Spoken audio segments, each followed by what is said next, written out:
കൊല്ലം അച്ചൻകോവിൽ കുമ്പാവുരുട്ടിയിൽ വീണ്ടും വിനോദസഞ്ചാരികളുടെ തിരക്ക്. ഓൺലൈനിൽ ബുക്ക് ചെയ്യുക 800 പേർക്ക് മാത്രമാണ് പ്രവേശനം. അതേസമയം നിയന്ത്രണങ്ങളിൽ ഇളവ് വേണമെന്നാണ് നാട്ടുകാരുടെ ആവശ്യം. നമ്മുടെ പശ്ചിമഘട്ടത്തിൻ്റെ ഒരു ഹണി എന്ന് പറയാവുന്ന ഒരു ജലപാതം കൂടിയാണ് നമ്മുടെ കുമ്പാവുരുട്ടി വാട്ടർഫാൾസ്. നമ്മുടെ അച്ചൻകോവിൽ നിന്ന് ചെങ്കോട്ടയിലേക്ക് പോകുന്ന വഴിയിലാണ് കുമ്പാവുരുട്ടി. കേരള വനം വകുപ്പിൻ്റെ പരിധിയിൽപ്പെടുന്നതും.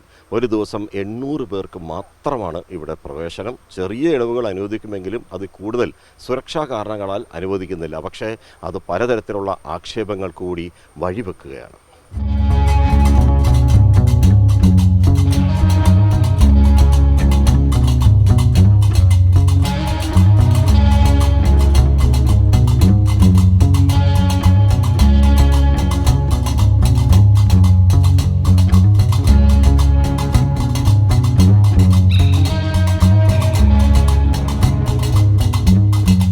പശ്ചിമഘട്ടത്തിൻ്റെ ഉള്ളറ, മടിത്തട്ട്, ഹൃദയം, അങ്ങനെ എന്തു വേണമെങ്കിലും കുമ്പാവുരുട്ടിയെ പറയാം. ഊട്ടിയും കൊടൈക്കനാലും തോറ്റുപോകും. പ്രദേശത്തെ അന്തരീക്ഷം ശീതീകരിച്ച പോലെ. ഈ അച്ചൻകോവിലെ കുമ്പാവുരുട്ടി വാട്ടർഫാൾസ്, ആ വാട്ടർഫാൾസ് ഒരു ട്രക്കിംഗ് ആണ്. അതായത് അതിൻ്റെ എൻട്രൻസ് ഗേറ്റ് വേയിൽ നിന്ന് 400 മീറ്റർ നടന്നാൽ മാത്രമേ കുമ്പാവുരുട്ടി ജലപാതത്തിലേക്ക് എത്താൻ കഴിയൂ. അതുകൊണ്ട് ഈ വനയാത്രകൾ, ട്രക്കിംഗ് ഇഷ്ടപ്പെടുന്നവർക്ക് ഇതൊരു നല്ല സ്പോട്ട് കൂടിയാണ്. ഇനി നമുക്ക് ആ ജലപാതം എന്ന് പറയുന്ന മനോഹരമായ ദൃശ്യങ്ങൾ കൂടി കാണാം.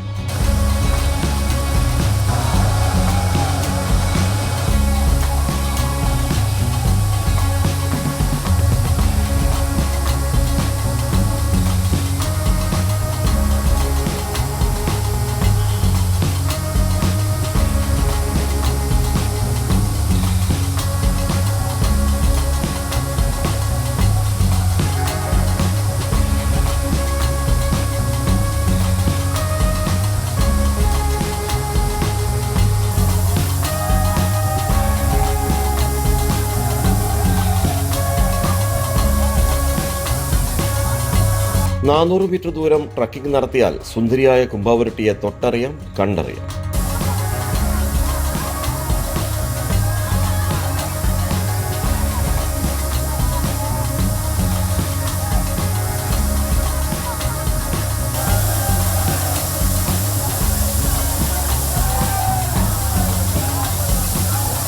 எப்படி இருக்குமா குளிச்சுட்டு வரும்போது?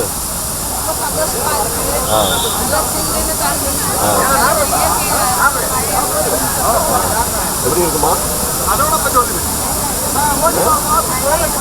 நாங்கள் சென்னையிலேருந்து வரோம். நாங்கள் ஒரு 15 பேர் வந்தோம். அப்படிங்க? சூப்பர். நல்ல ஒரு கிளைமேட்டு, நல்ல ஒரு ஃபால்ஸு. கேரளாவில் நல்ல அரேஞ்ச்மெண்ட் எல்லாம் நல்லா இருக்குது. மழை ரொம்ப சூப்பராக இருக்குது. ரொம்ப சந்தோஷமாக இருக்குது. വിനോദസഞ്ചാരികൾ ഏറെയും തമിഴ്നാട്ടിൽ നിന്ന്. സ്ത്രീകൾക്കും കുട്ടികൾക്കും ജലപാതത്തിന് താഴത്തെ കുളം സജ്ജീകരിക്കണമെന്ന ആവശ്യം ശക്തമാണ്. ഇവിടെ ഈ നമ്മൾ തൊട്ട് പുറയിൽ കാണുന്ന കുഴി എന്ന് പറയുന്നത് സ്ത്രീകൾക്ക് കുളിക്കുന്നതിനുള്ള സൗകര്യം ഒരുക്കുന്നതിന് വേണ്ടി. എന്നാൽ 25, 26, 27 സാമ്പത്തിക വർഷത്തിലും ഇത് നമുക്ക് പൂർത്തീകരിക്കാൻ കഴിഞ്ഞിട്ടില്ല. FDA ഫണ്ട് അനുവദിച്ചിട്ടുണ്ടെങ്കിലും ഇറിഗേഷൻ ഡിപ്പാർട്ട്മെൻറ്റിന് ഫണ്ട് മാറുന്നതിൽ ചില താമസങ്ങൾ വന്നതിലാണ് ഈ പ്രവൃത്തിയെ പൂർത്തിയാക്കിയിരുന്നെങ്കിൽ 200 സ്ത്രീകൾക്ക് ഈ കുഴികളിൽ കുഴിക്കുകയും കൂടുതൽ ആൾക്കാരെ ഇവിടെ ഉൾക്കൊള്ളുന്നതിനുള്ള സൗകര്യം ഉണ്ടാവുകയും ചെയ്യുന്നു. ഇത് അച്ചൻകോവിലെ ജനങ്ങൾക്ക് കൂടുതൽ തൊഴിലവസരങ്ങൾ ഉണ്ടാക്കുന്നതിനുള്ള ഒരു മാർഗമായി മാറിയേനെ. ഈ വർഷവും കൂടുതൽ തൊഴിലവസരങ്ങൾ സൃഷ്ടിക്കണമെന്നാണ് ഡിപ്പാർട്ട്മെൻറ്റിനോടും ഗവൺമെൻറ്റിനോടും അഭ്യർത്ഥിക്കുന്നത്. ഒരു ഭാഗത്ത് നല്ല മഴ, മറുഭാഗത്ത് കുമ്പാവുരുട്ടി ജലപാതത്തിലെ നീരൊഴുക്ക്. ഇവിടെ കുളിച്ചിറങ്ങുന്നവർക്ക് പറഞ്ഞറിയിക്കാൻ കഴിയാത്ത ഫീലിങ്സ്. ക്യാമറമാൻ രാഹുൽ ചന്ദ്രനൊപ്പം രാജ്കുമാർ.